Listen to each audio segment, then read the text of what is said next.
grade. My name is Mrs. Baxter. I would like to take a couple minutes to talk you through a few things that you'll need to know about your history, science, and art courses. Now, the history and science courses were sent to you with no extra materials. Everything that you will need for these two courses is all online. It's a digital textbook, digital instructions, everything like that. For your art course, you were sent a small box of supplies. It may not have everything that you'll use throughout the year, however. You may need to supplement with things like paper or crayons, pencils, things like that. If you are unable to get those types of supplies, feel free to reach out to your homeroom teacher. We're always happy to check with the office and see if they have any supplies they can help us out with. But most of those things, most of us have available around the house. So in these courses, they're all laid out fairly similarly, but I'm going to show you a couple of things unique to each course. So I'm going to start with the history course. This is your very first lesson in that history course here. You'll see that each one has some text to read, often some pictures that go along with it. And the first lesson of each unit in history and in art has something called the unit student guide. Now, this is a blue hyperlink here. We can click on this and it will open up a guide to this entire unit. Here's that history guide opened up in Microsoft Word on my computer.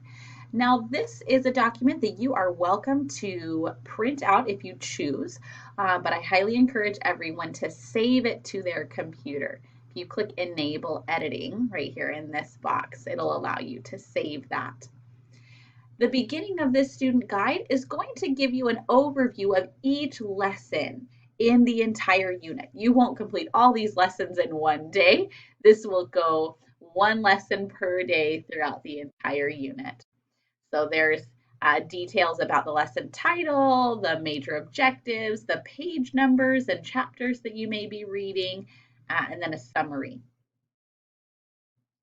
Underneath all of those objectives and summaries, all those details, you'll have a list of some questions. Notice that not every lesson has questions. We jump from lesson 1 to lesson 3 here, but a couple of questions that you will answer during that lesson. Many of these are included in the online portion as well, but some people like to have it here in the guide.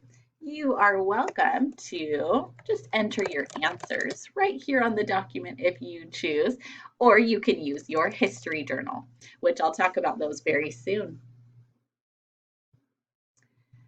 So continuing on in our history lesson, one more thing that I want to show you.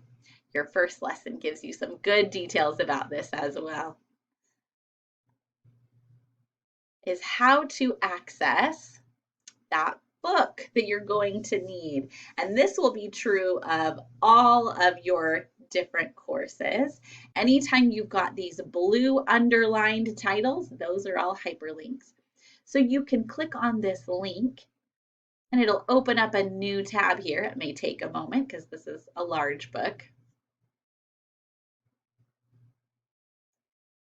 There we go.